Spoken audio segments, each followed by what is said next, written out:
famed, of course, for my unique red skin and unparalleled skills as a general of the House of War, I, the Red Prince, was raised within the vast palaces of the fabled Forbidden City. I was destined to become the next emperor. But my ambitions suffered a bit of a setback when I fell from grace for cavorting with demons. Now, I'm exiled and hunted by assassins. But I assure you, I remain undaunted and as determined as ever to claim my rightful throne.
Once I was a crusader for the Divine Order. I pledged my life to Lucian the Divine. The war changed everything. He sent me to save the elves I grew up amongst. I arrived too late. Lucian ordered the use of death fog against the Black Ring, annihilating everyone I once knew in the process. Now I'm a mercenary killer, one of the infamous Lone Wolves. And my next target is none other than Lucian's own son.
Oh, don't stare. How would you look after eons in some ghastly crypt? Your people are rather prone to death. Mine are not. Yet when I emerged from my completely unjustified imprisonment, I found them gone. Our culture forgotten. Any trace of the world I knew all but obliterated. I must even hide my true face beneath an ever-shifting mask for fear you savages will attack me. That is how I wander this strange world. Trying to uncover the truth about a history you primitive people never even knew existed.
I was just thinking about someone I used to know. My cousin. The Queen, in fact. A tyrant. I tried to stop her, but things don't always go according to plan. She cast me out to a forgotten island, and made short work of my allies, too. Lucky for me, I was able to commandeer a ship, and began a new life for myself, out on the high seas. Aye, but I hear that the Queen is at it again. And there's something darker behind her madcap schemes this time. If I don't stop her, I don't know who will.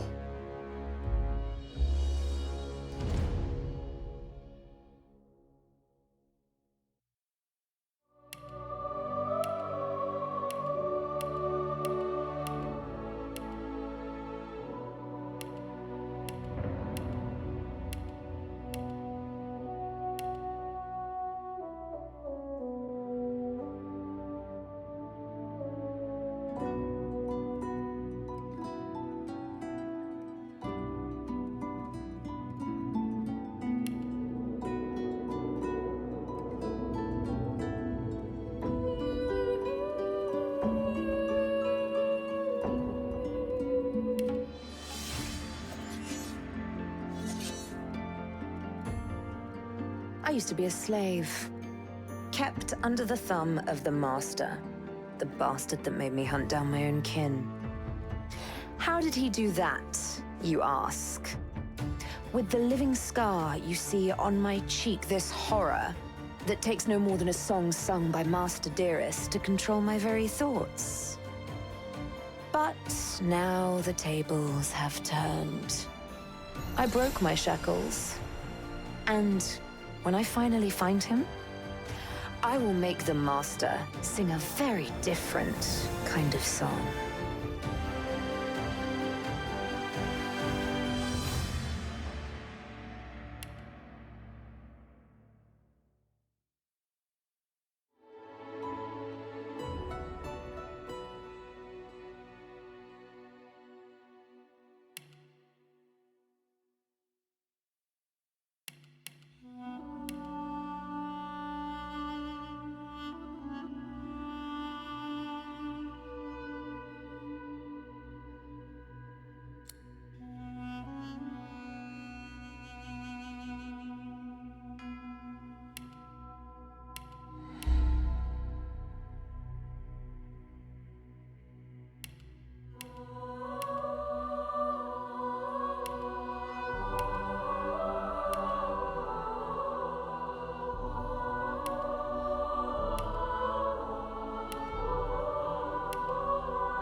It all happened like I knew it would.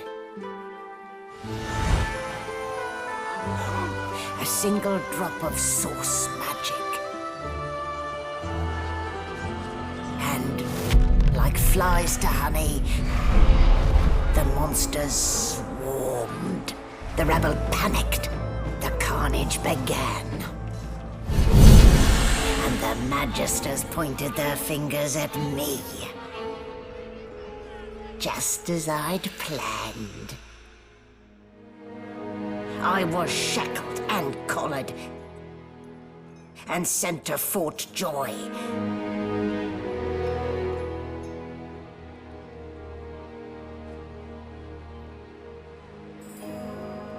I'd come here to kill Godwoken. But instead, I became part of their story.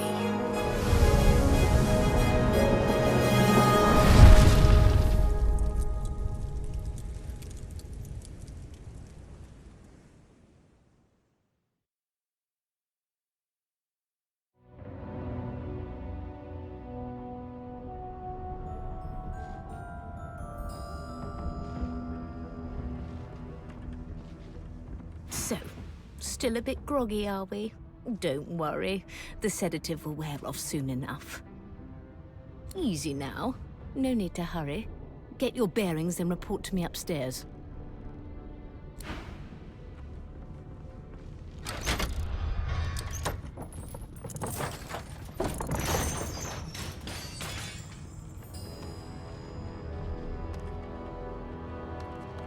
What a way to wake.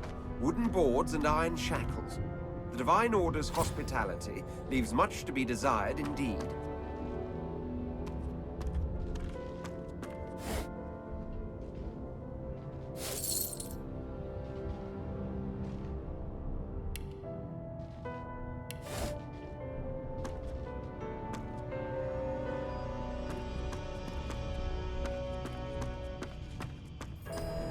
The indignity. I'm supposed to send people down to the dungeons, not the other way round.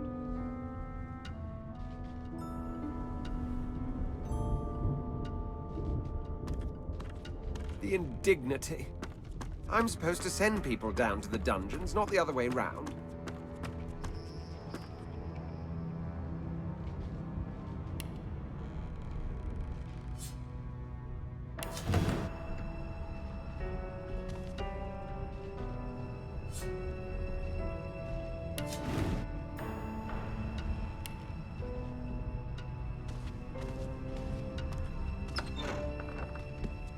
Ugh. Well, that explains the smell.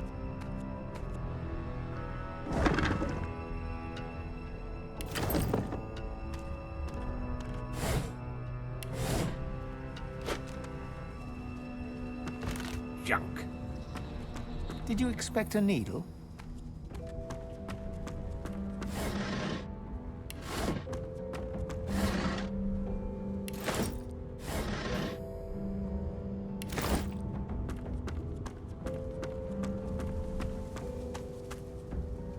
Shaking her fluffy coat, the sheep eyes you balefully, her rectangular eyes like letterboxes to the void.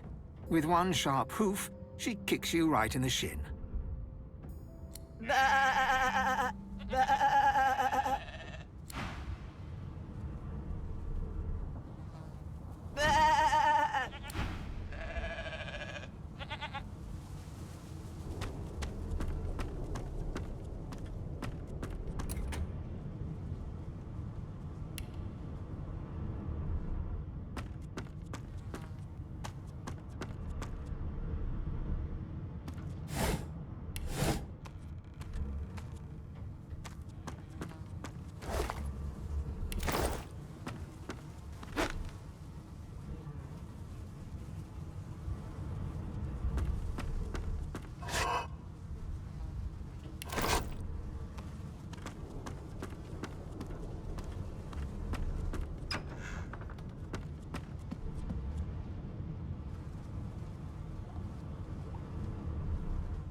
Get me out of this cage and I'll make it worth your while.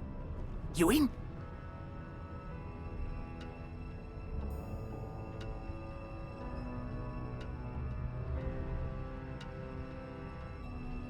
Your guess is as good as mine. Someone screamed loud as a banshee. After that, pure pandemonium. They never even told me what I was accused of. Just dragged me down here.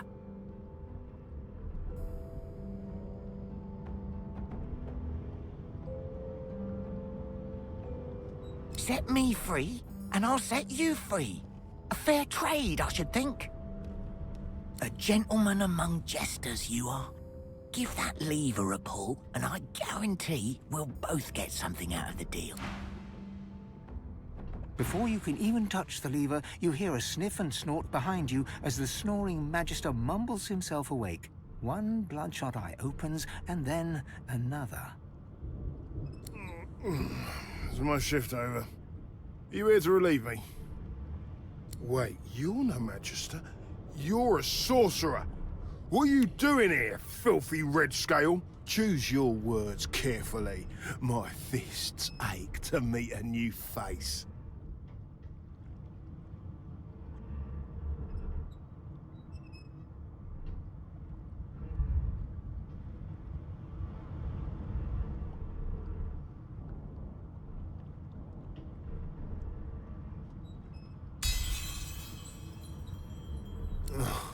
And it's about time too.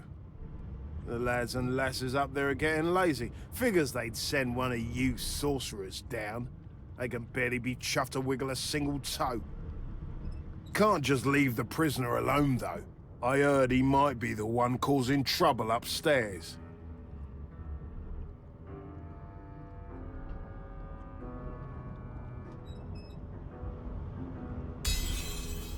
That's all I needed to hear.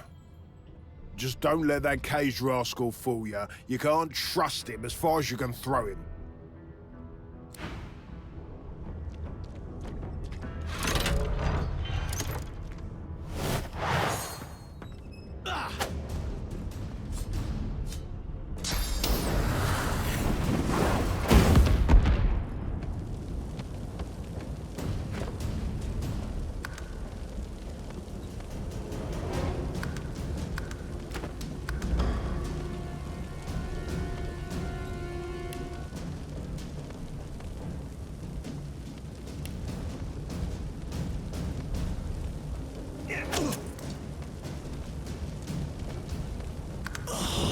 The prisoner's buoyant voice darkens as his eyes rest on yours. Ah, freedom. Tastes better than wine. I'm nothing if not a man of my word. And I did give my word I'd set you free, lad. Say your prayers while you've breath to speak them. The halls await.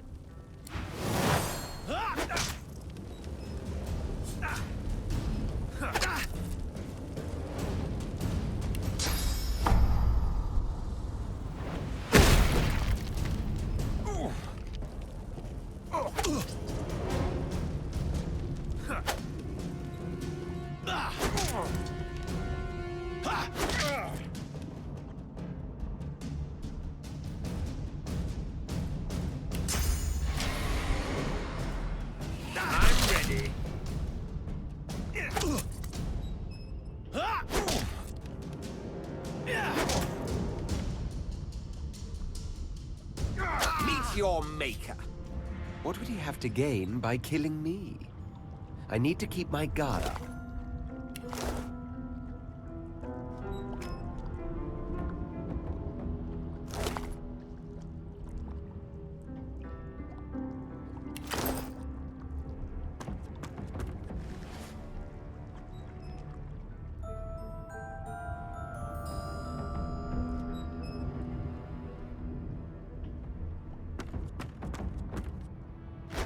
Rubbish.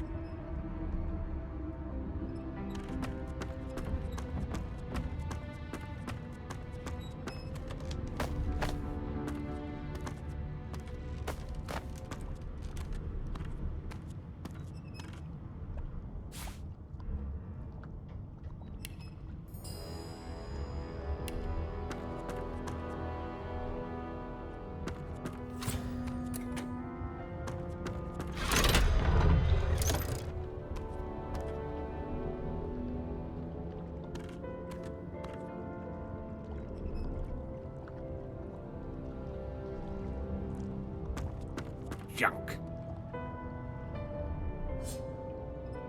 Boring.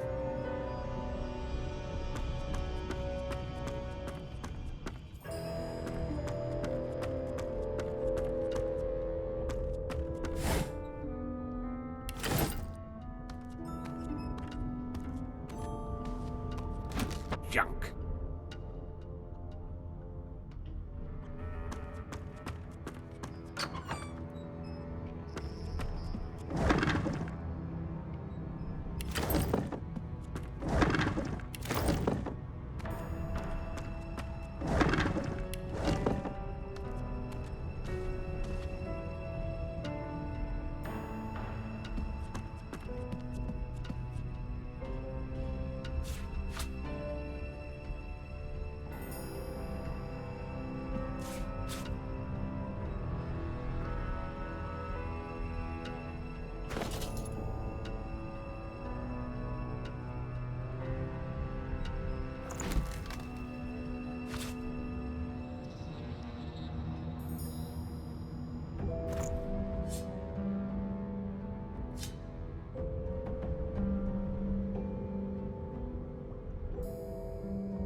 Empty.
What a mess I've made.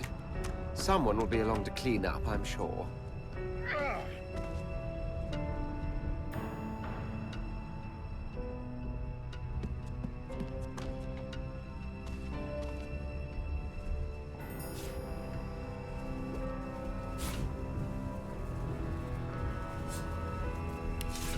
Rubbish.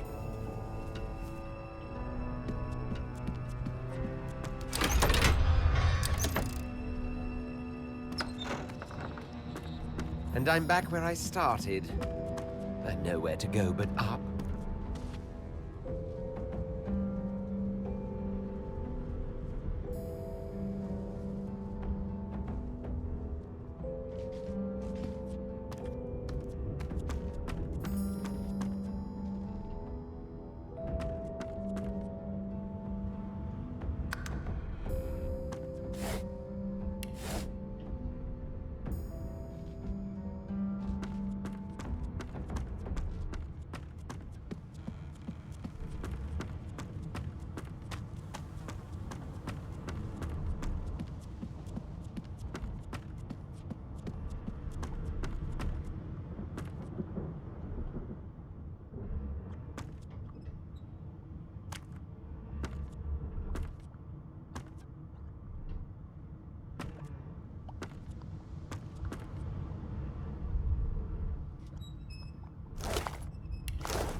No lesion, no trauma.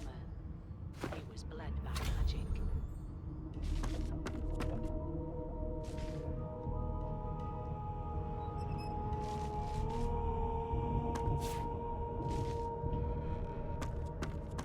Empty.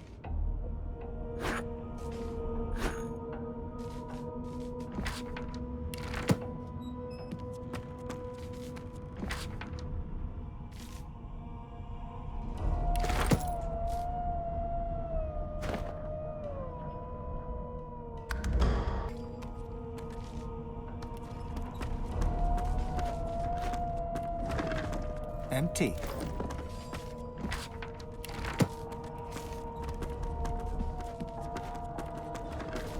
Empty. Why, you're looking a bit more chipper. Yes. Looks like that collar fits you snugly enough. Nice bit of work, even if I do say so myself. Why, you're looking a bit more chipper. Yes.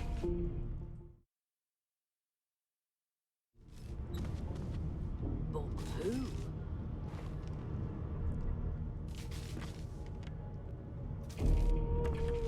There you are. Not too tight, I hope. The collar, I mean. Oh, not to worry. Every dog has to get used to its leash.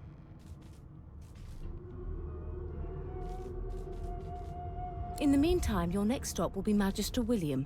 All passengers have to be registered in the ship's manifest, and he's the chap in charge of the logs. You'll find him on the other side of this deck, in the officers' quarters.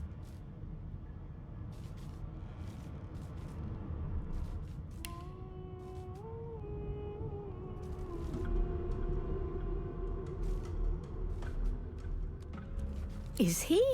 Oh well. Some problems simply sort themselves, don't they? She frowns and peers at you closely, resting the back of one hand on your forehead and taking your pulse with the other. Delusions such as these are rare, but not unheard of.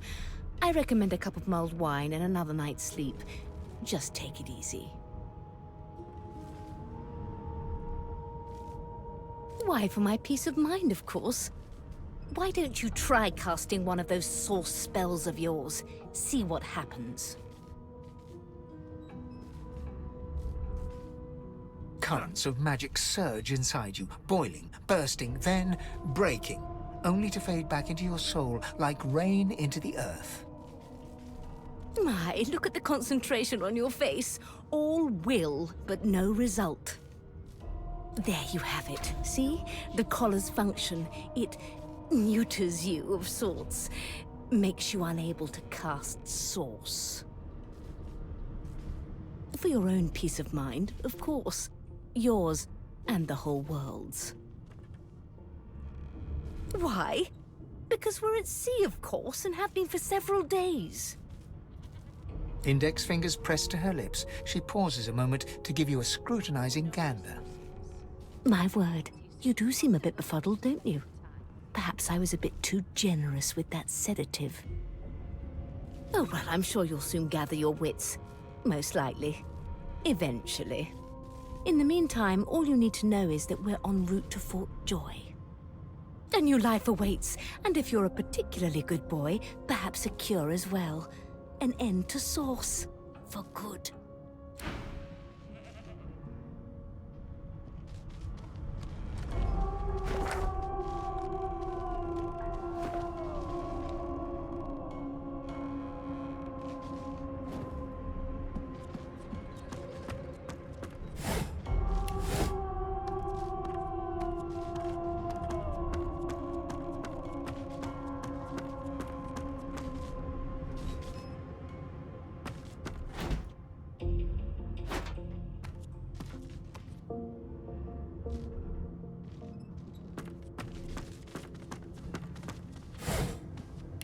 No marks, no indications of a struggle. You've been collared, and you've been told why. They're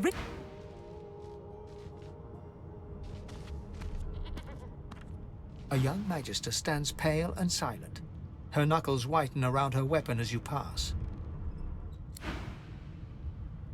Good God! Behind the magister, a bloodied mass lies in a heap. Gore and limbs lie at odd angles. You can't make out a face amid the mess.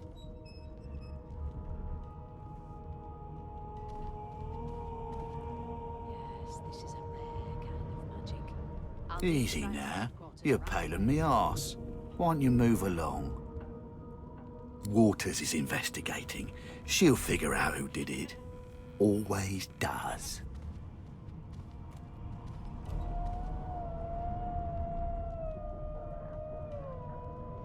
If you have nothing to hide, I'm sure it'll go just fine. Bloody lizard.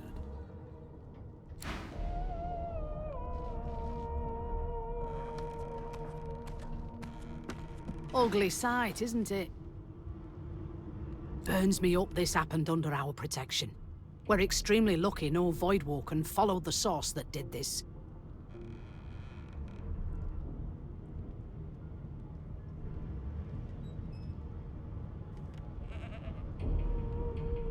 Finn didn't see it like that. He was desperate for us to help him. Two things scared the living daylights out of him. His own shadow and his own source. We'll find out who did this. Speaking of... She looks up at you with a mirthless smile. I was on duty in your room when the murder happened. You were asleep the whole time. Didn't even stir.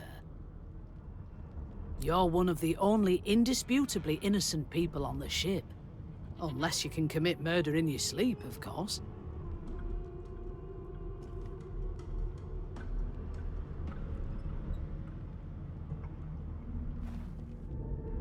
Figured as much. Listen, I could use someone to keep their ears open among the passengers. Sometimes they clam up in front of a uniform. Bring me a good lead, and I'll throw in a shiny gold coin for you. How about that?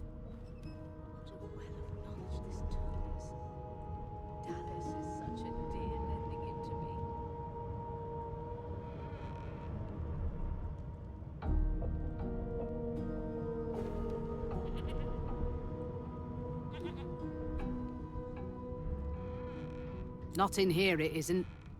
You let me know if you hear anything. Whoever did this is dangerous.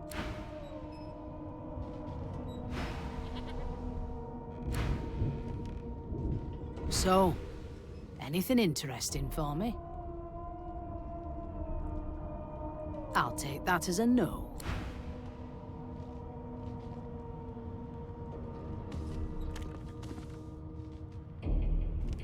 No known associates.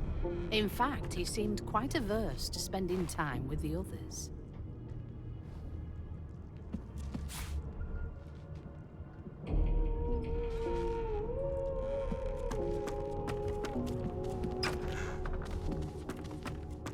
But who?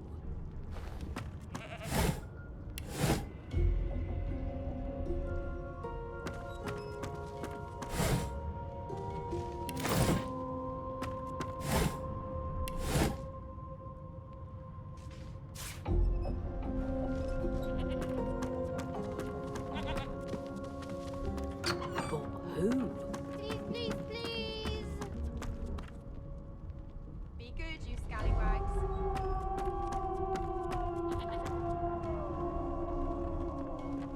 Wow! Are you a dragon? You look like a dragon. But where are your wings? They don't care about us.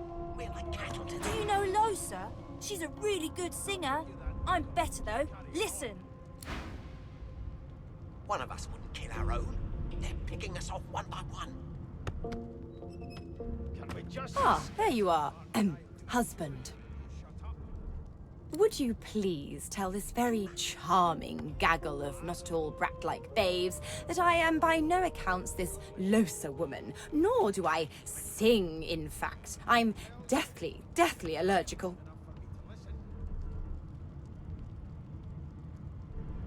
How very correct you are, spouse of mine. Madame Josephine Gribbles de Peeb refuses to be confused with anyone else.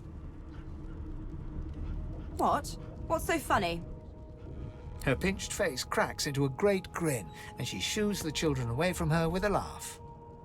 Yeah, okay, you found me out. Go on and git, and maybe I'll sing you something when I'm good and ready. She turns to you, dark-eyed and dirty-haired, and smiles flatly. Gotta keep ourselves entertained, haven't we? It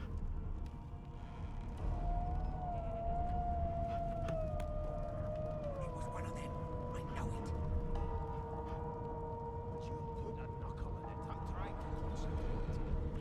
You presume right. We're like cattle to them. Nope, trying not to find anything out either. Ignorance is bliss. The utterer, the better. One of us wouldn't kill our own. They're picking us Thanks, off but I already belong to an elite and exclusive ship gang. We play ball every day after lunch. You're too soft for it. You take care, though. Suddenly, her eyes cloud to an unnatural black. Greyish veins run down her face, and her mouth tightens into a cruel sneer. As quickly as they came, the clouds clear. She smiles as though no change came over her. Good luck, Chief. You're really red. I bet that's why the Magisters took you. They took me because I'm magic. What's your job? You look like a magic maker. Like me. But Your kind always hung closest to our Name? Well, you aren't here on my list. Scram, eh? We're trying to catch a killer here. As soon as the Inquisitor gets here, we'll hang you right over the side of this ship with him. A broad dwarf sits totally upright on the bench, eyes closed, palms face up on his knees. His beard is a cascade of meticulous plaits, each one braided through with golden medallions. He raises an eyebrow as you approach, but doesn't open his eyes. Listen up, boy. You hear that? Your kind always hung closest to our divine, like wolves around a campfire. He turns his head toward you, looking you up and down, and smiles before turning his attention to the ship once more. Right over the side of this ship with You look like a boy to me. Listen if you're interested, or get gone if you aren't. The ship, of course. A wave of sound washes over you. The unintelligible chatter of your shipmates, the groaning of wood from floor to ceiling, the boom, crash and crackle of waves around you, complaints from the sea itself. And? I always knew you'd turn out rotten, Ben Mesd. Your kind always hung closest to our divine, like wolves around a campfire. Sick as a leper's cat. From the state of it, I'd say she's being cared for by a bunch of beardless babes who never loved anyone but their own mums. But there's more. Listen close. There now, just like that. Squeak! Aha! His eyes snap open as his countenance breaks into an expression of joy. One great paw claps you on the back. The other catches you before you lose your footing. There. You heard it, didn't you? I knew it. I knew it. Aye, this is good news, boy. Good news. No, you beautiful idiot. That wasn't any rat. It was the wheel. Squeaks whenever the helmsman jerks it clockwise, which means we're heading east. Burn my beard. That means if we'd been traveling for, yes, only 10.34 nautical miles to Fort Joy. Always hung closest to our divine, like wolves around a campfire. Well, you've got this wolf on a leash now. Ah, so you've eyes as well as ears, eh? You'll go far, mate, even here. No indeed, boy. But that ain't my final destination. The dwarf leans back from the table and strokes his beard, gold medallions jingling merrily. His eyes roll over to you. That'll be all. Thank you kindly, boy. Never thought you'd end up a prison. He continues stroking his beard, a beatific smile on his lips, and doesn't acknowledge you anymore. If you'll be pardoning me, I'll be much... Divine, like wolves around a campfire. My prince. You've got this. The cook bows slightly and wipes her hands on her gruel-stained garb. Forgive me, your highness. I didn't expect... well, anyway, whether I had more than cornmeal and rotting roots to serve, I'd concoct something more fitting for one of your stature.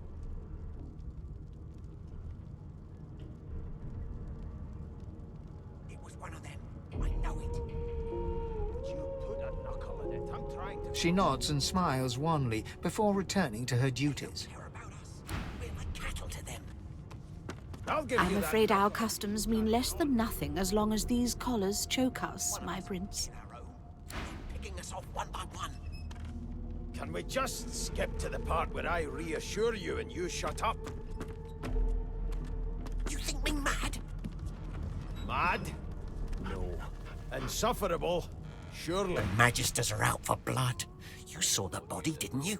Big bruiser like you ought to be able to take him on. Always knew you'd turn out rotten, Ben Mesd. Your kind always hung closest to our divine. An elf sits tucked away in a dark spot, lazily rolling dice onto the surface of a barrel. They sound like the dry cackling of an old witch. Snake eyes. She chuckles. I bet that's just what they'll look like.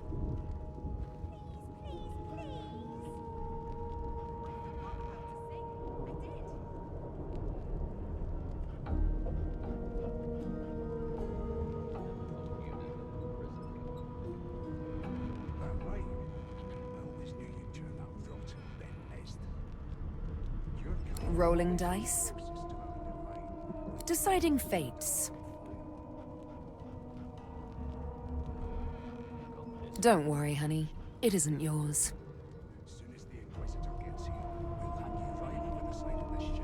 She looks you up and down with the merest hint of a coy smile on her lips. Never say never, though.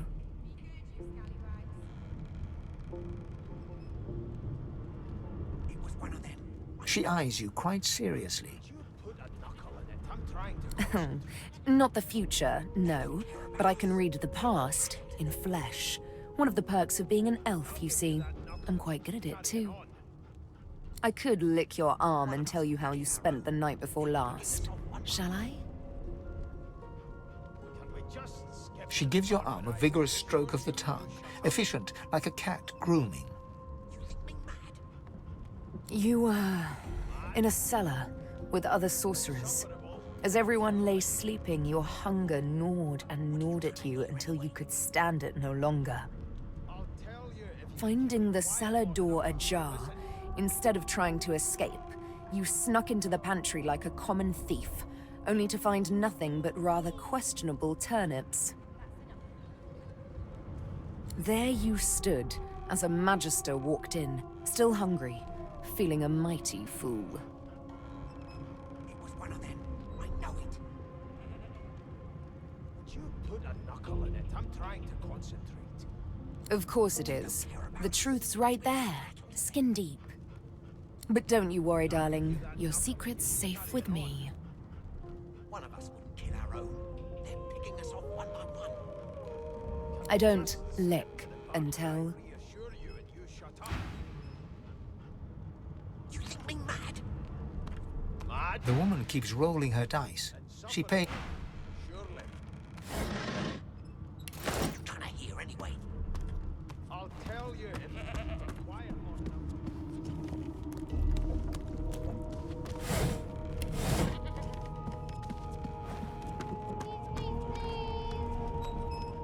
That's enough.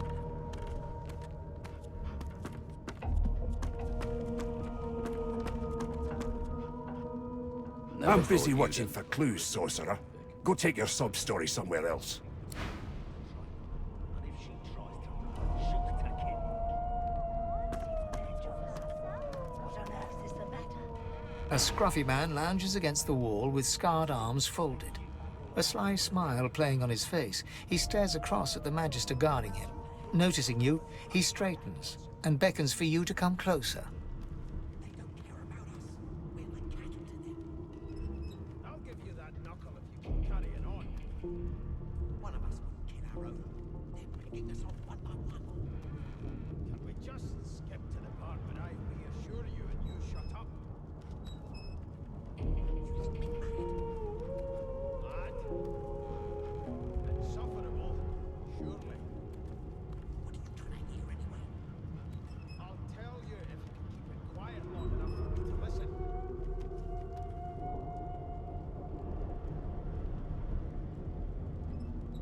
Clean those bubbles, train on her. And if she tries to run, shoot at a kid. You seem on edge, officer. What on earth is the matter? Murder most foul. I strongly suspect you know all about it. It was one of them. Well, Watch your back, new fish. There's a murderer on board, and I'd bet 3 months' pay it's this tramp you found. care about us. We're like cattle to them. Rolling his eyes at the Magister's warning, the man named Ifan beckons again. Picking us off one by one. Suit yourself. Was just going to adjust your collar for you. It pinches, right? Hocking a phlegmy gobbet in your general direction, the sullen Magister settles back to his task of glowering at Ifan. And now, you. I'll tell you if you can keep it quiet long enough for me to listen. We used to know each other, more's the pity. I was his commander many, many, many moons ago. Isn't that right, Vic? Standing far back from Ifan, the tight-faced Magister draws one finger across his throat in an elaborate fashion, but says nothing. Ifan grins, flashing pointed white teeth. Same as he was at 14 years old. Only difference is somebody gave him a bigger sword, and now he's Johnny Big Pants. Long story. Maybe I'll tell you about it in the Joy. Away from interested parties. No. The dead man, Finn, is it? I'd no business with him. And I wouldn't put a man down without good reason. He glances over at Magister Victor, who's staring back at him with pointed intensity. Damn shame sheer annoyance isn't reason enough. The Joy, I've heard a lot. Nothing good. No surprise there, since Bishop Alexander runs the show. Wonder if we'll get to meet the Ringmaster himself. Easy now. I might think the same, but Vic here will blow a blood vessel if he hears you talking like that. What are you conspiring about over there?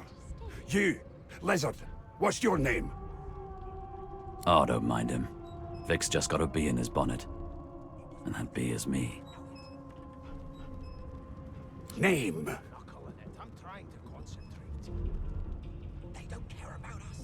Magister Victor looks at you suspiciously, then scrawls something illegible down in a tiny notebook. He scowls at you as he stows the notebook back in his voluminous robes. Away with you, at once. Ifan performs an elaborate pantomime of keeping quiet, one finger in front of his lips as he leans back against the wall.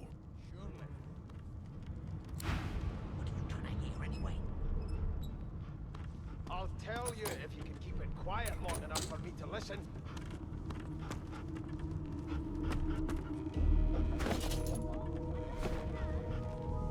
I forgot how.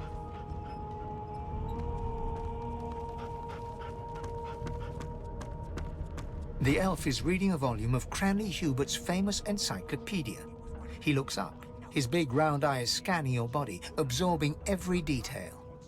He reaches out, flicks a finger against one of your scales, and rubs his chin. Fascinating. He sits back and returns to his book, flicking quickly from page to page, completely oblivious to your presence.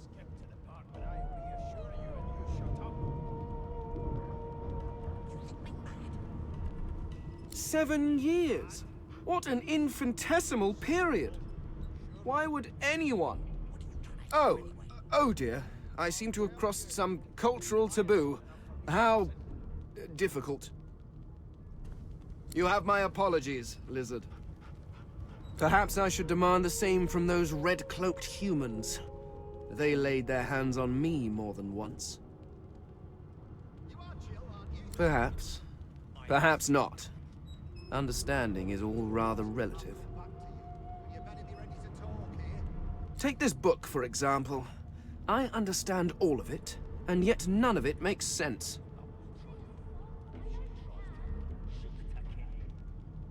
It is simultaneously too detailed and insufficient. I know the beginning of this tale and the end, but I am rather missing the middle. Tell me, what do you know of our world's history? Most unusual, and if it's not too rude to suggest, not much of an answer. No, I want to know about the Celestial. I want to know about your gods. This text tells me that they created all creatures, but nothing of what came before. Where did these gods come from? Who are their people? Where are the others of their kind?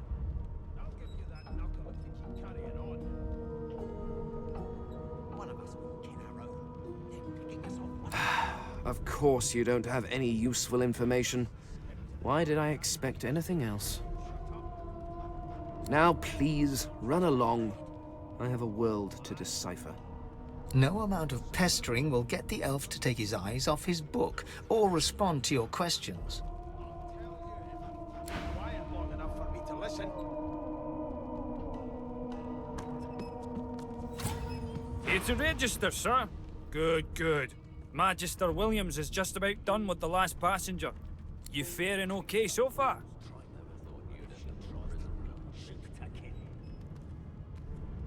Glad to hear it.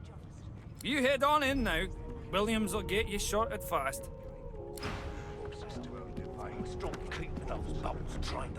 And if she tries to run, shoot to Well, kill. perhaps you seem on edge, officer. What on earth is the matter? Standing at the center of the room, you spot a sorcerer haughtily eyeing a pair of nervous-looking magisters. They keep their crossbow trained upon her as she's being interrogated by an officer. So you admit it then? You murdered that poor fella? Yes, I did. But of course, that was only the beginning. She turns her head and looks you straight in the eye. There are others whose lives must end. Good God, the woman's mad. You there, sorcerer, go and fetch Magister Siwan. We need to do more than collar this maniac. We need to shackle her, hands and feet.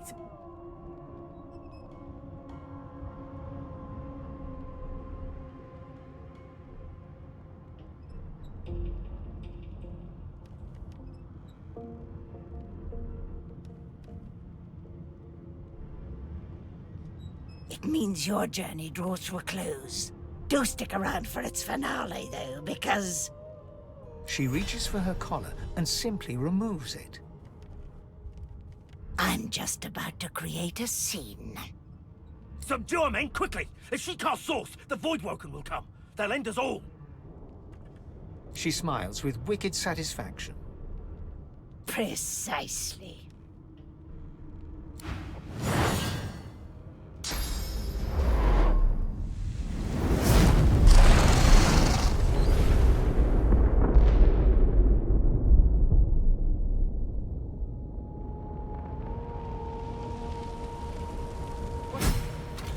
What's happened?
off this wreck and quick! Not long before this thing snaps into splinters. What's it blazing? Something's pounding on the hull.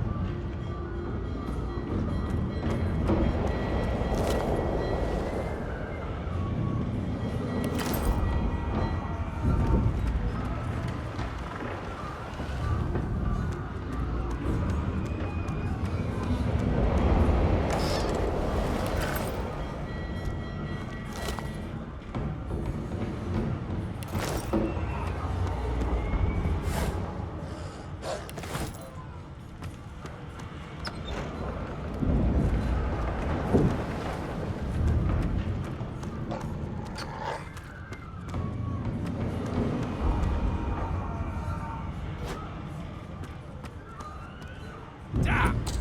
That doesn't bode well. Onwards and upwards!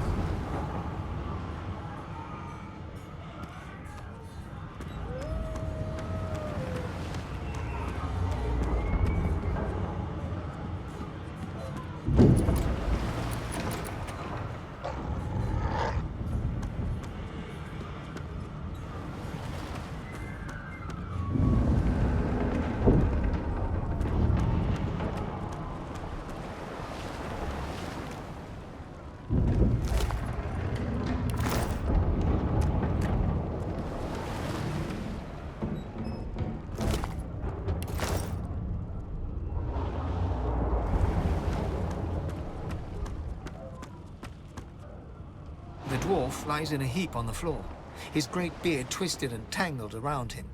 He is stock still. You can't see if he's living or dead. You hear a faint thud, thud, thud. He's alive, but only just. The dwarf lies in a heap on the floor. The dwarf lies in a heap on the floor.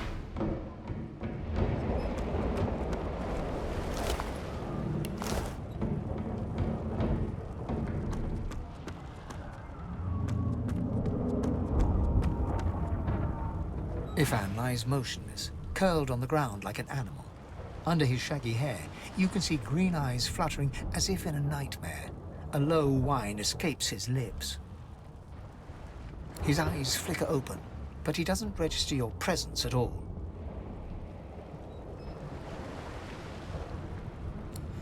Lucien. Lucien. Ifan cries out, then his eyes fall closed again. No matter how much you shake him now, he cannot be roused.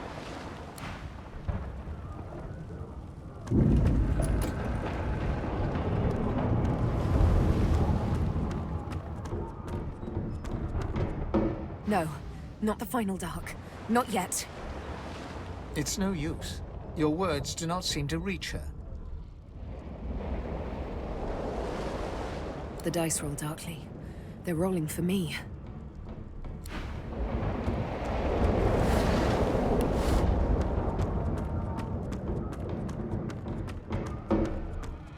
The young woman lies in a heap on the floor. She's breathing normally, but her eyes are wide open, like those of a corpse. Dark, grayish-black clouds swirl through them. No.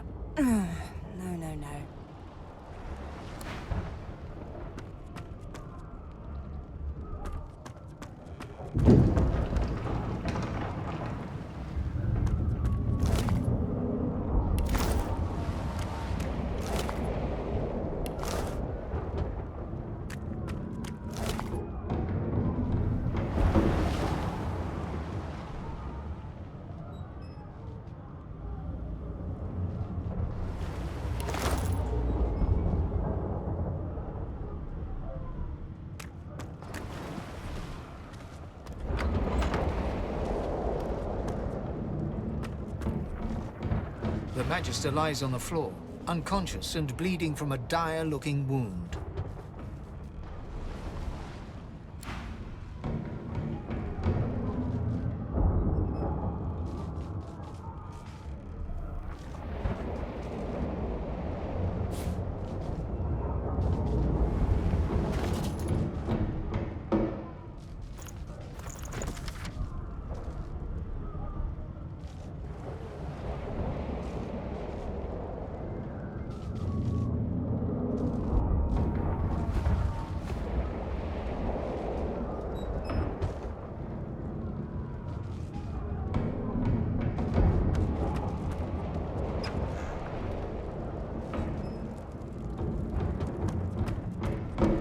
hatch is blocked.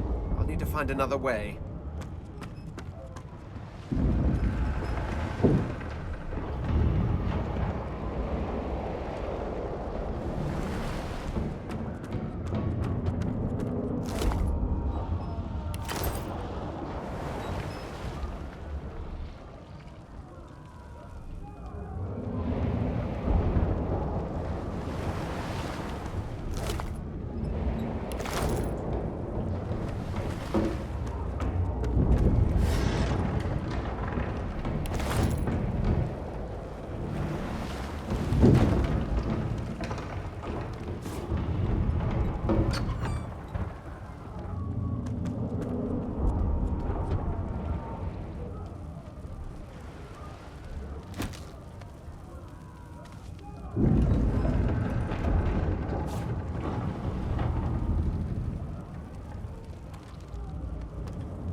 By the fine grace, what was...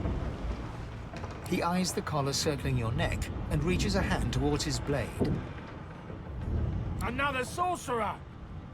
The Magister's companion doesn't blink, frozen in place at the sight of you.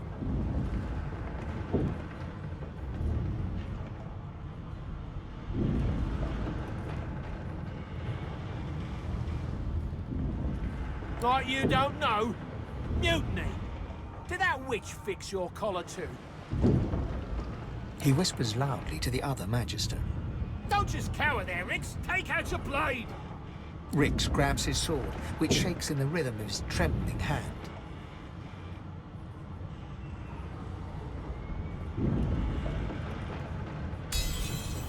Rix looks to his companion, who then looks to you. They drop their hands to their sides. Go then! Get out of here!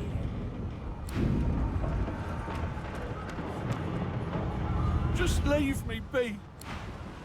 Get on with you!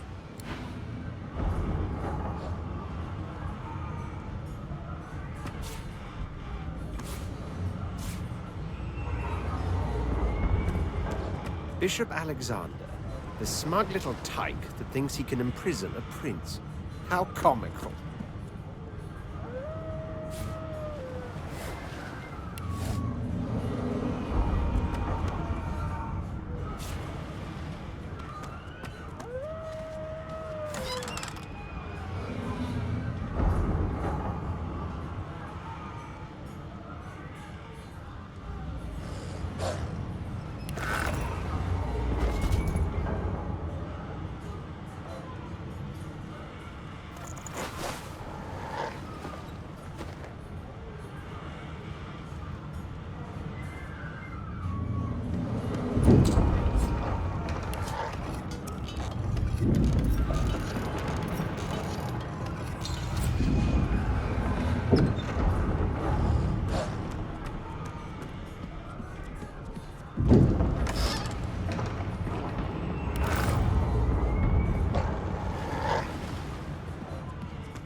The marking on the door was painted recently, judging from its pungent scent.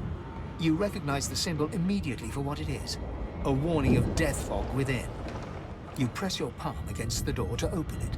The wood feels neither cold nor warm, but simply grey. The crimson drains from your hand, and you are left numb.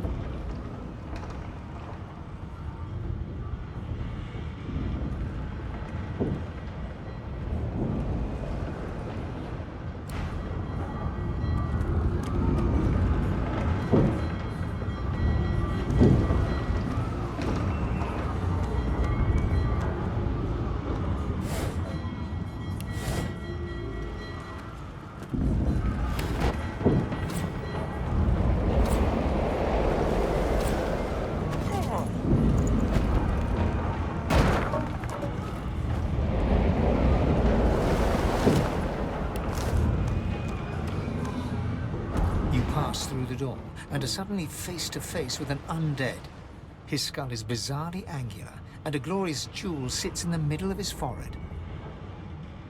The skeleton is quickly leafing through a volume of Cranley Hubert's famous encyclopedia, muttering to himself. No, no, no! What damn fools record knowledge on a pulped tree? It catches fire, it turns into must when wet, it cannot even resist acid. No wonder they're so bloody ignorant. The skeleton looks up and notices you for the first time. Oh, it's you. Shouldn't you be running and screaming or some such?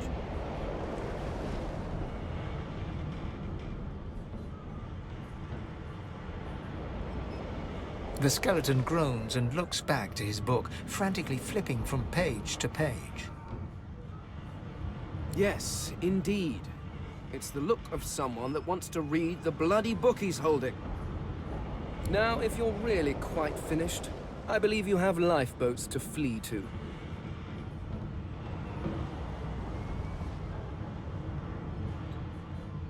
Please, I was no more an elf than you are those rags you're wearing.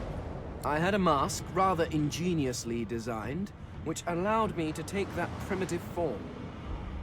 A mask that was stolen by that damned witch after her little scene. Still, she'll drown with the rest of these fools, and I will simply pluck my mask from her cold, dead hands.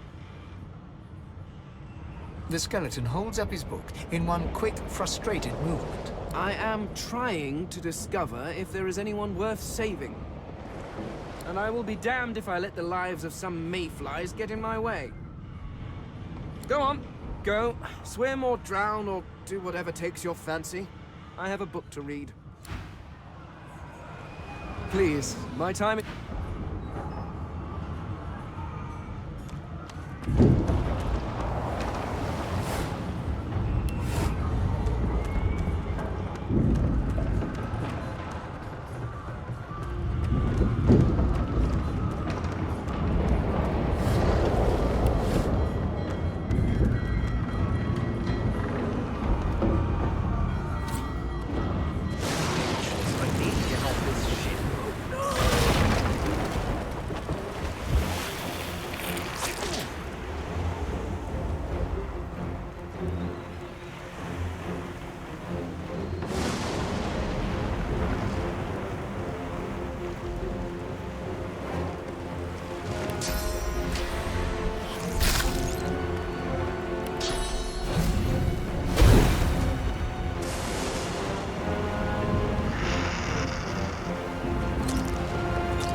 The moment you touch the door, it doesn't budge. The door groans open, but an ashen shadow clouds your mind.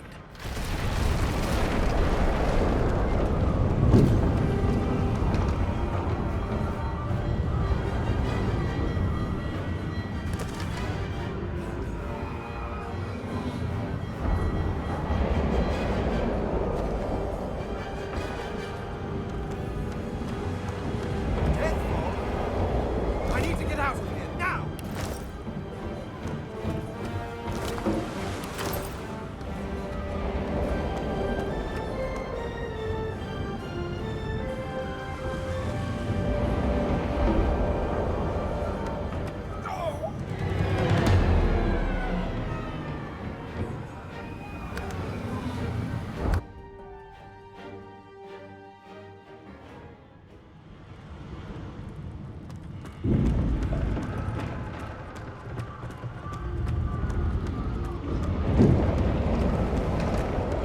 The moment you touch the door, your belly goes hollow. It doesn't budge. The door groans. My word! Something's breaking through! The hell are those things?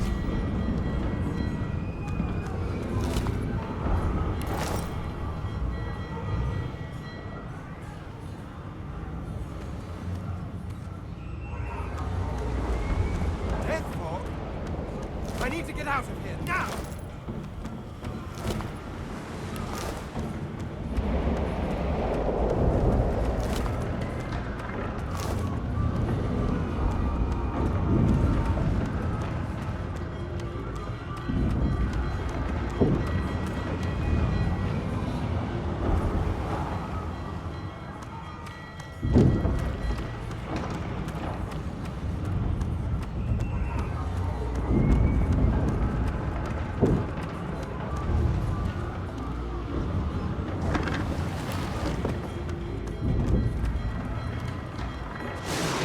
I need to get off this ship.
Shut your trap, kid.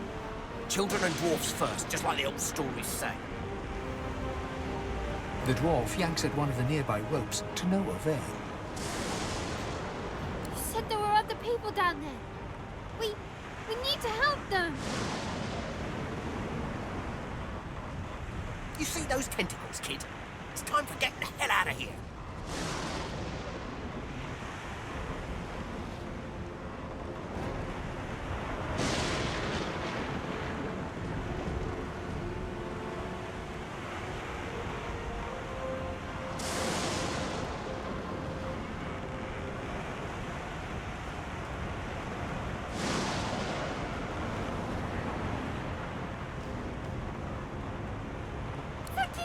Thank you!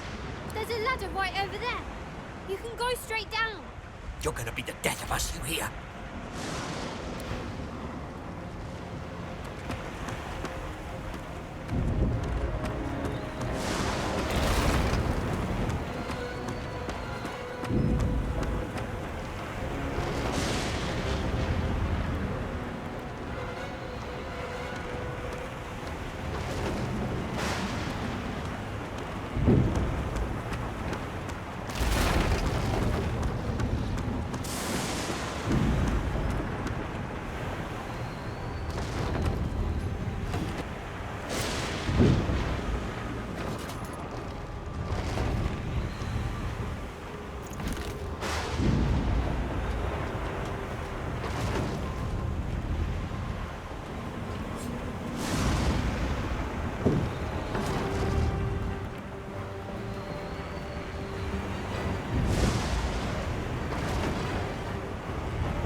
The Magister lies on the floor, unconscious and...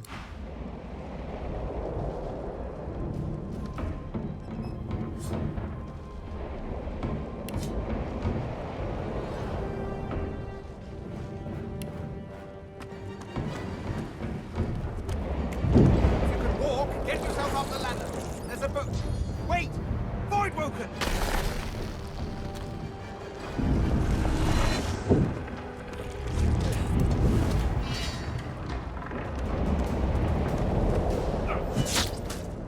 I thought Voidbreaker was supposed to be scary.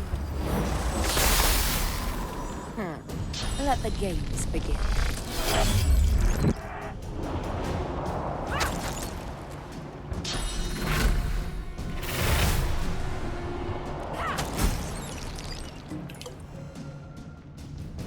I've faced worse.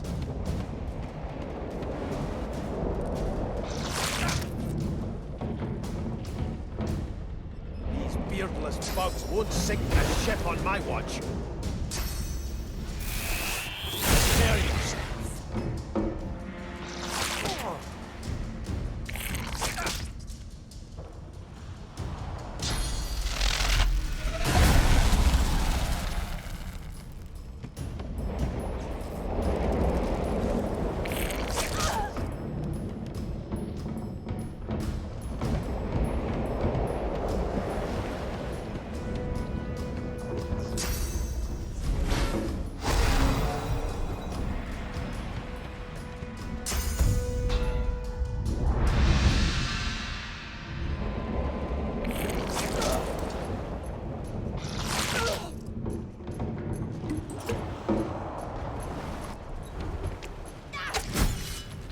Telling where there might be more. We need to move.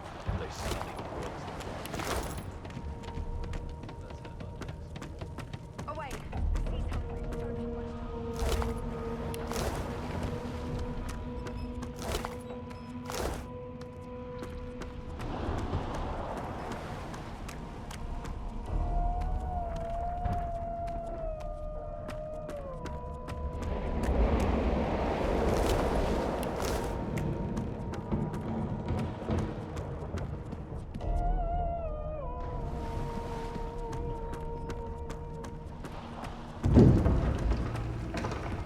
I hear something.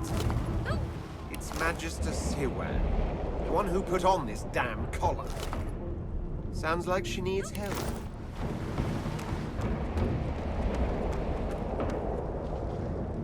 She tries to speak, but can only gape as she clutches her neck, trying to stem the bleeding of a gushing wound. With jagged movements, she raises her clenched fist and holds out a length of cloth soaked with some kind of strong-smelling tincture. Blood quickly soaks through the cloth. Magister Siwan's mouth opens and closes, her eyes wide in terror. It's working. The pressure is stemming the flow of blood. Siwan clutches your arm, her eyes locked with yours. Something within the ship snaps.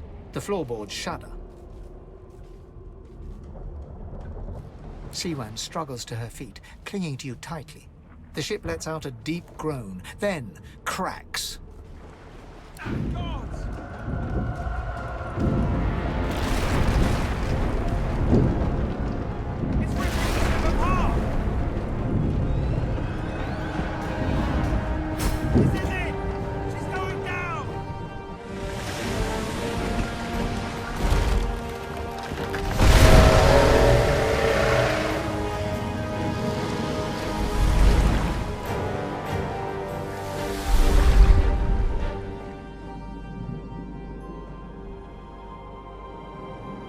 I have plans for you, child. Rise.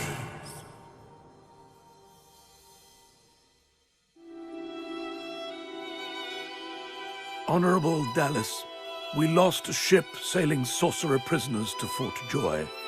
We assume some escaped and broke their collars. Their vile magic lured the Voidwoken. All who were aboard are presumed dead. Yours faithfully into eternity, High Judge Orivan.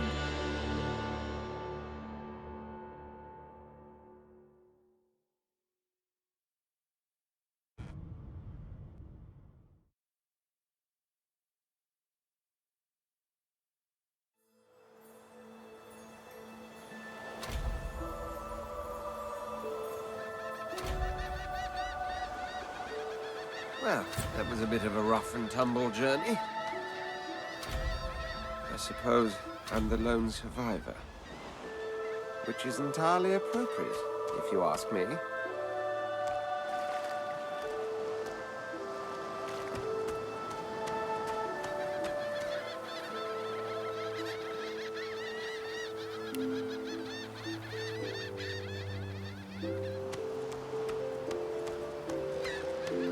Brachus Rex, King, Sorcerer, and Scholar, though not quite a gentle.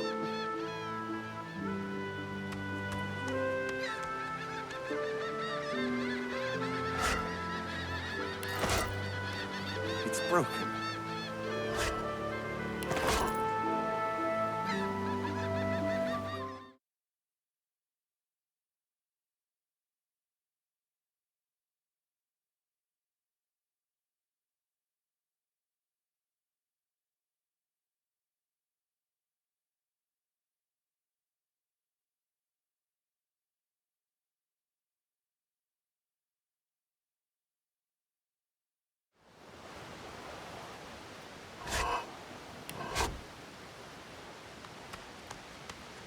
The child has a small mirror in his hands. He holds it up at angles, inspecting his eyes, his chin, the crown of his head. He spots you, and his arms snap to his sides.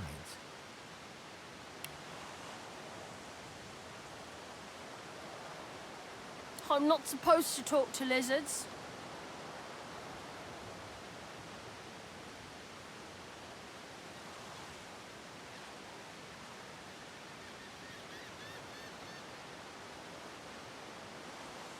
What's a supera?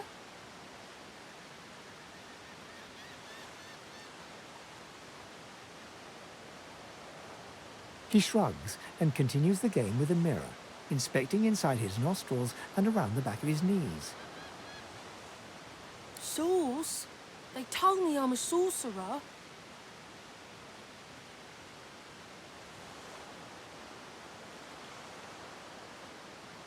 The child screws up his face and looks at you hard. He lifts his mirror up to his nose, closes one eye, and looks at himself again. I don't see any sauce on you or me. I guess they're wrong. Or crazy.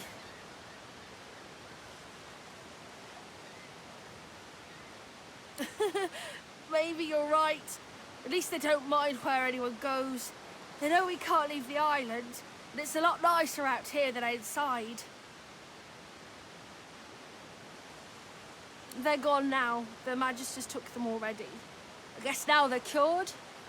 And maybe they're waiting for me back at home.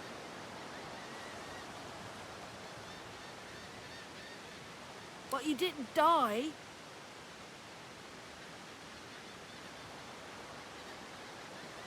I guess I am, but it's just normal to be scared. Nowhere isn't scary. There isn't anywhere safer. That's what you'll see.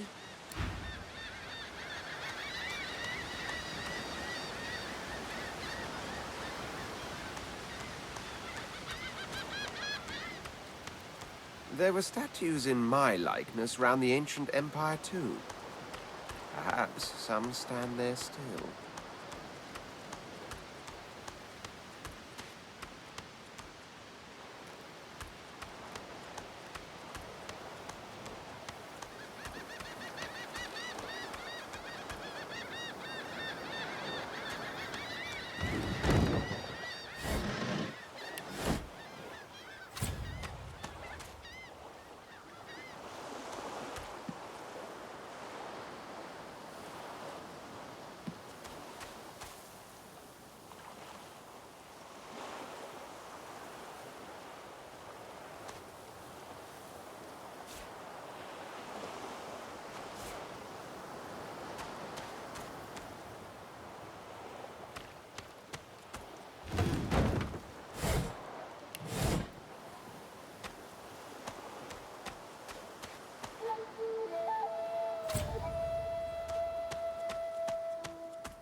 Voidwoken.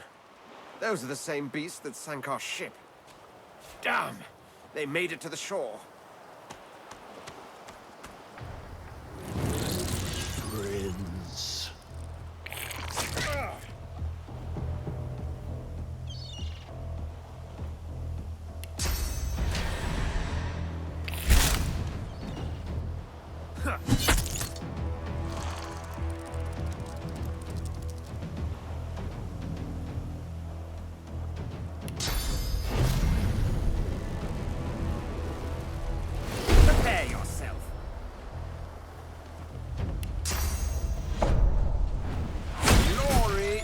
mine.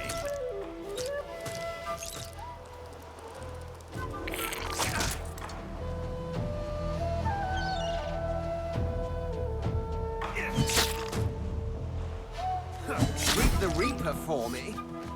I thought these bloody collars were supposed to keep those things at bay. This pig's bladder was on the ship.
The squirrel looks at you in shock.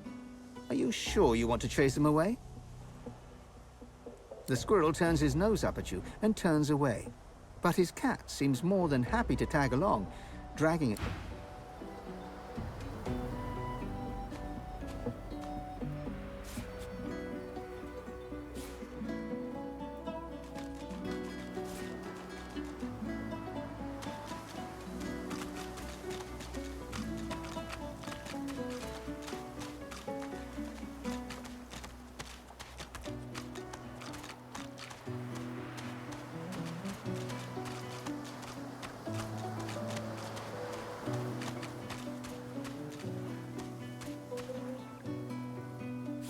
Boring.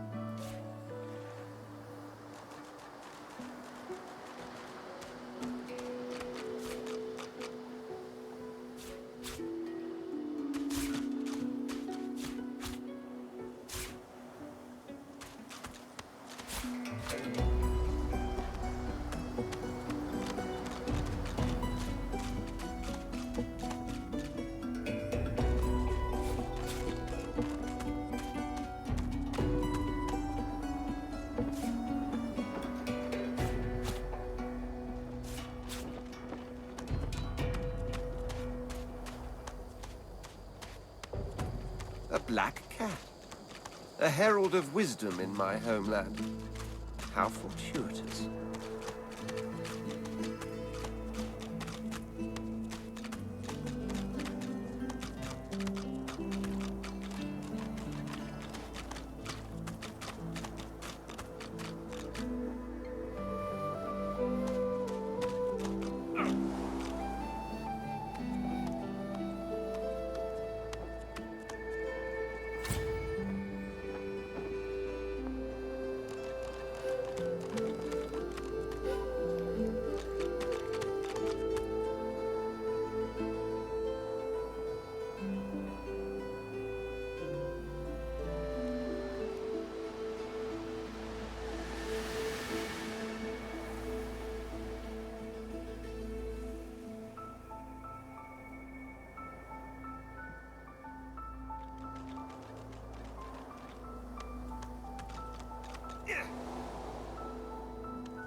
Hey, mister. It's a lot nicer here than that stinking boat, huh? I'm sure glad you went back to save the others. saw one of them wringing out their tunic at the shore a few hours ago. Say hi for me.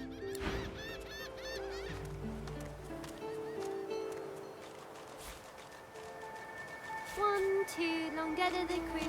3, 4, pretty shallow. This again?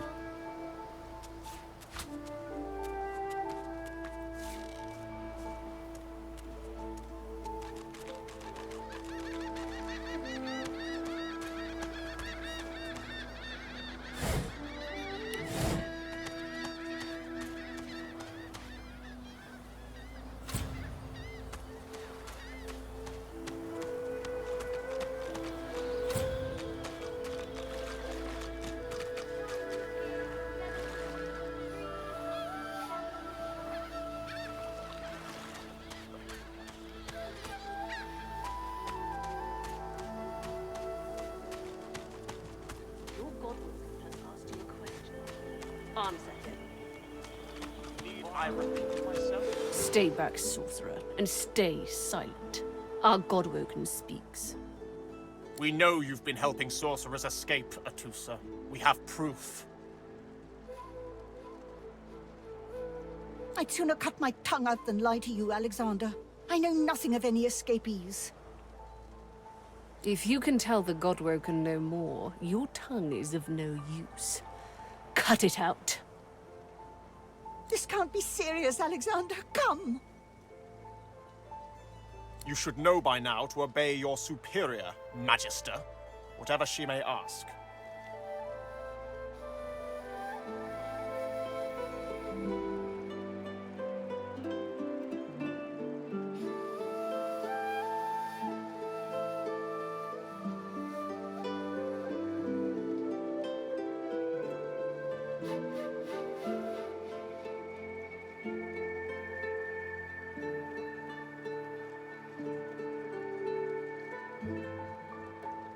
Stay silent, lizard! Atusa pinches the tip of her tongue with 2 fingers and brings her dagger to its root. Her eyes squeeze shut. Drops of blood form against the dagger's edge and quickly fall to the ground. She groans. Stop! My father, may his soul rest in peace, would be disappointed in you, Atusa. To think you would lie to his only son, your bishop, and your friend these many years. The fate of our realm hangs in the balance. If you will not help us save it, then you will help the Void destroy it. Dallas? Yes, Your Holiness? I believe we're done here.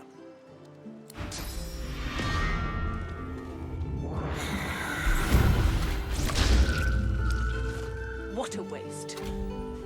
Come, we'll be needed elsewhere. Is he?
Come on, old man.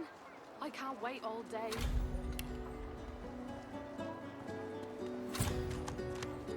Come on then, Lexi. Pay up.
find any bread. I want no trouble.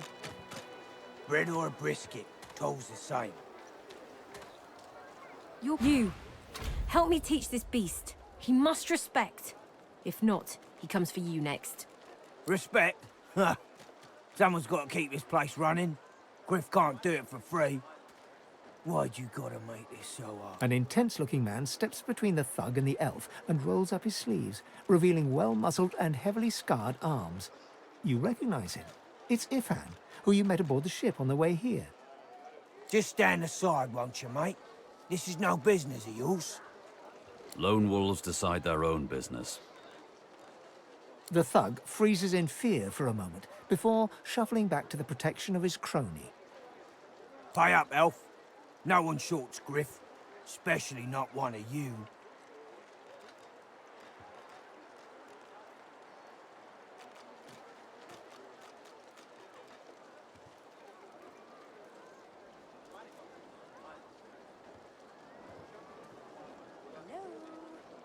Burrow looks you both up and down, sizing up your combined threat. Ah, get out of here. The both of you. You ain't worth the sweat of my brow anyhow. The elf smiles and bows to you in thanks. Follow me, before more of them trouble us. There is a safe place.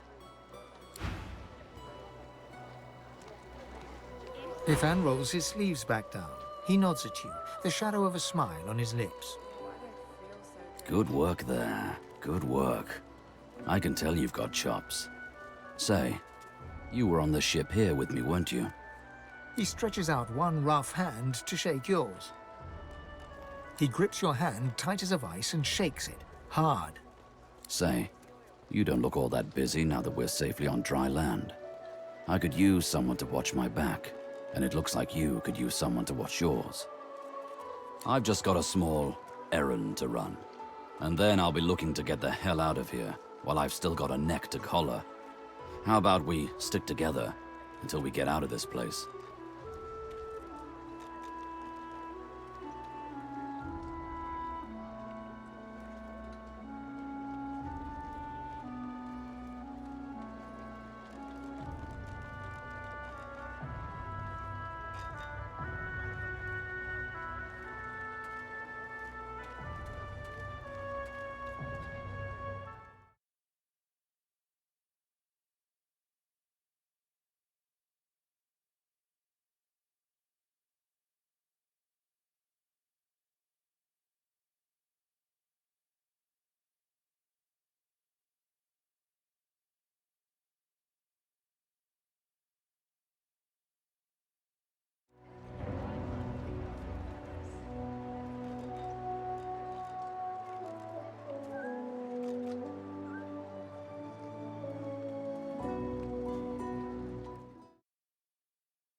He shrugs, looking off to the side. Mercenaries. It's a job. My job. Everyone needs to make a living. I make mine running errands. The little black cat trailing you hisses at him, hair raising a ridge along its back. Without batting an eyelid, the man rumbles a lupine growl. The cat hides behind your leg, mewling.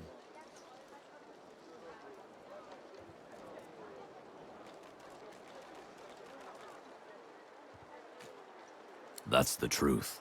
For me, for you, for everyone in this place. Why not help each other get out of here? The usual way. Haphazard, terrifying, and drenched in blood. Haven't quite worked out the details yet, but I'll wager it'll be no worse than what'll happen if we stay put. 2 heads are better than 1, and when push comes to shove, 4 fists are better than 2, right? He grins, sharp teeth glittering in the midday sun. So, before we hit the road, it's best if we decide battle strategies up front. Should keep more of our blood in. Survival's my main priority. I'll use every trick in the book to keep us alive. But if a wayfarer's not what you're after...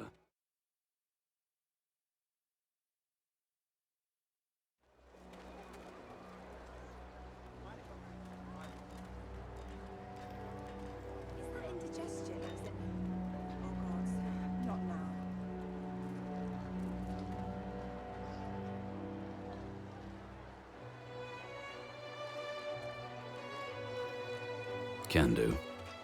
Onwards. He scans the horizon for threats with one green eye, then nods back at you. Right you are. Lead the way.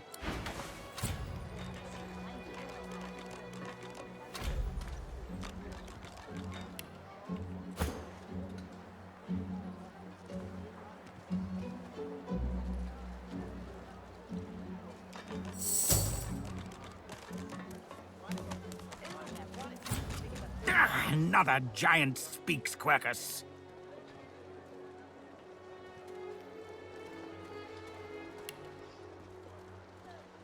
No, never! I will pay it no notice. One of its troop has an air of nobility about it, but this one...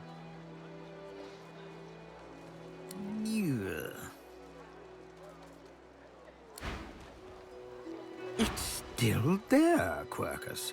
Do you think it'll ever leave us?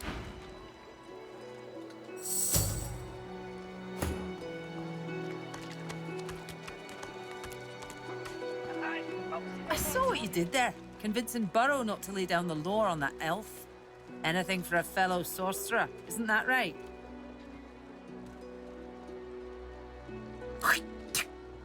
Out of my sight. I've got my eye on you. You're kinda getting too big for your boots, you know? Bloody cavies. Ought to keep out of our hair if you don't want to pay for the pleasure. Your kind. And the dwarves and elves besides. Those of you that see the whole realm eaten up by the void woken before you change your ways. Hello. You gonna pray all day, buddy?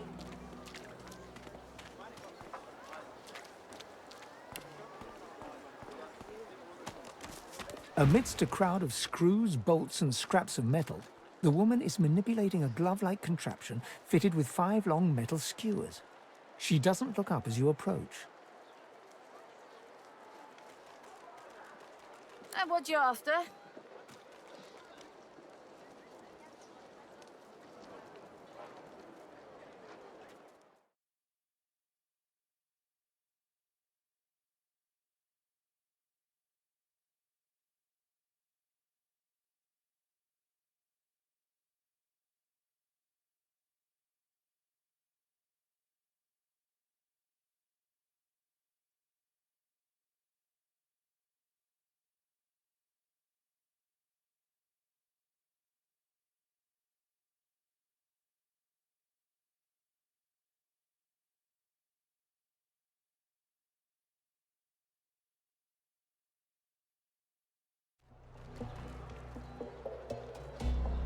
I ain't. Just seeing how it's made.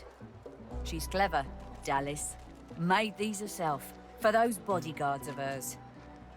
Boy, they're sharp. She looks up. You looking to buy something? Found it in the scrap heap not so long ago. We used to know each other back in the day, you know. Dallas and I. Never knew her to be much of a wrench head back in the day, but once she joined the Order, she started turning out all manner of oddities. She nods once. You looking to buy something? Or do you just want to waste my time with a whole lot of questions?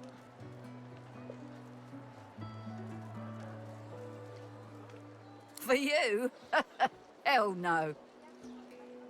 That's for me to know, and you to get out of my face. Buy or shove off. All manner of things.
The woman looks up as you approach, wiping her brow with a grease-blackened hand. What do you need? Ha! The hammer got you curious. Yeah, funny name for a gal like that. When I knew her, the Feather would have been a likelier name. Oh, I dunno. She was a sweet soul. Quiet. Loved her family. Always seemed strong as I recall, but she didn't come across as no fearless military leader back then. She was just a girl. People do change, don't they?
She nods once.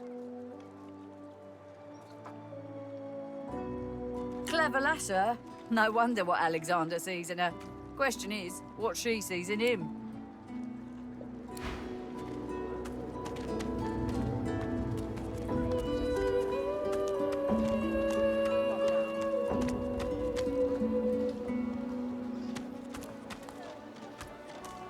Hey, I know you.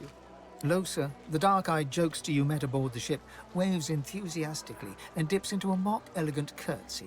Back then, I was Madame Josephine Gribbles de Pube. And you were the prince, right? Glad to see you made it. Nothing like a nice tentacle slap across the moor to set the tone for the week, eh? How'd you escape? Me too. Did you hear something? When you were in the water, I mean. I heard the same thing. Do you know what this means? It means I'm not the only. Losa's voice catches in her throat. The joy drains from her face. Her eyes lose focus, and her whole body goes rigid. She is stock still, waxy skinned, her eyes dark. Greyish-black veins run from her eyes down her cheeks. Her head snaps to you mechanically, and her eyes lock with yours, dark pupils dilated into great black voids. Light suddenly flashes back into her face. The grey veins drain to pinkish flesh, and her whole body relaxes. Anyway, what were we talking about? Ah, it's nothing really. It's just, I'm just a bit, well, a bit hospitable. Put it like this. You've never been a host, I bet. That's because you're an infested clump of leaves on the side of the road. That ain't bad, though. I'd give just about anything to be like you. But I'm a roadside inn. Red door, flowers out front, friendly lady at the door beckoning you in for half price. Like a goddamn gold star inn for the disembodied. Now, isn't that just the question of the hour? I can't be sure just yet. I'll be surprised if it's a demon. Definitely not a sprite either. Maybe a spectre, but I wouldn't bet money on it. So, how are you enjoying the joy? Yeah, same story here. Reckon in my case, they might actually be right, though. So, you want to check this place? It does, right? Before we head out, I've got more than a few tricks up my sleeve, so you'll have to pick which one I'll pull out if, when, push comes to shove. Lately, I've been into the enchanting arts, but I can shoot, slash, summon, steal, whatever your little black heart desires. Sounds fine. So, we're good to go? Yeah? Well, that was easier than I thought, and I'll do my best.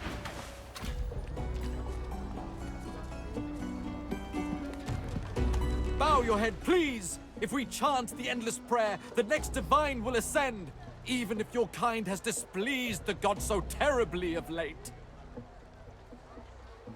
Haven't you heard? Bishop Alexander, the divine's own son, is god-woken. He will ascend. He will protect us from this darkness. Do not doubt that he will come into his powers at any moment. and then he shall ascend. Do not let hubris lead you deep. Lucian. A fine fellow he was, I admit. Showed me conjuring tricks at dinner parties when I was but a boy.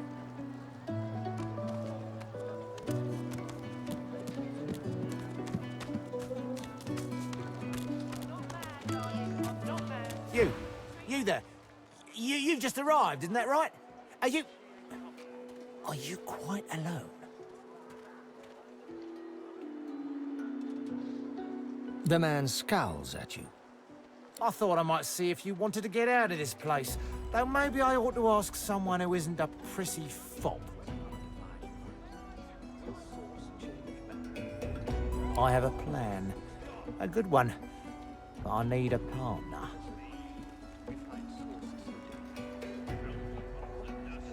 I've been here a long time. Longer than anyone else. People get taken sometimes. Some folks say they get cured. I don't know if I believe it, and I don't want to wait and find out. I have a way out of here. It won't be easy, and I need a partner. Just one. Are you interested? Attaboy. Who wouldn't? Finally someone with a little sense around here. The plan's simple, completely foolproof. I have a spell that I can use to teleport you right out of here. I can't use it on myself, but with your help, we can both get out of here. There's an artifact that you can use to teleport me out of this place. Then I can use my spell to free you in turn. This item, though, it's in quite an unfortunate location. It's found its way into a nest of crocodilians on a secluded beach nearby. Here, give me your map and I'll show you where to go.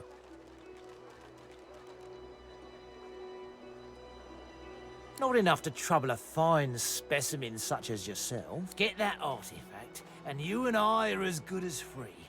Go give those lizards... Pardon? What for? God.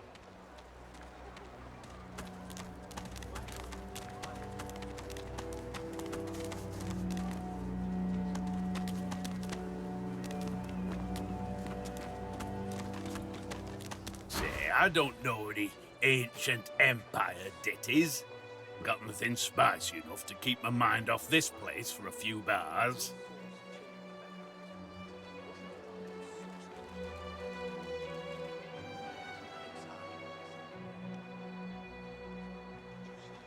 Blimey, must be real fun parties you throw back home. Slave folk like myself, eh? Go kiss a rat's behind, why don't you?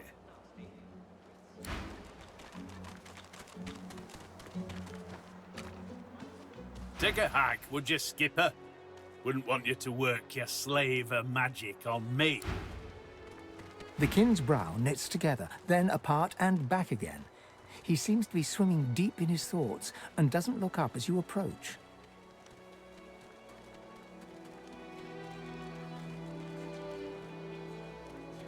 What? Oh, kin. New, are you? Very good, very good. Make yourself at home.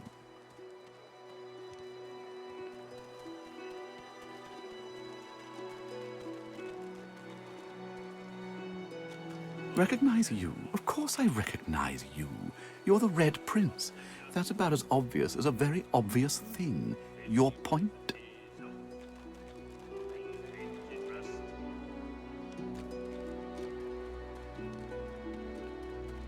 What would you like me to say? I know you're the Red Prince. You know you're the Red Prince. Why should we discuss it?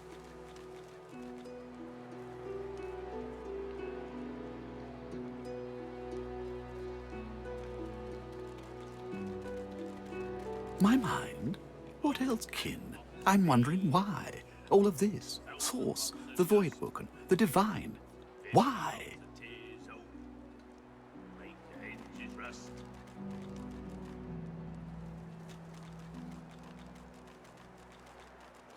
Where's that, then?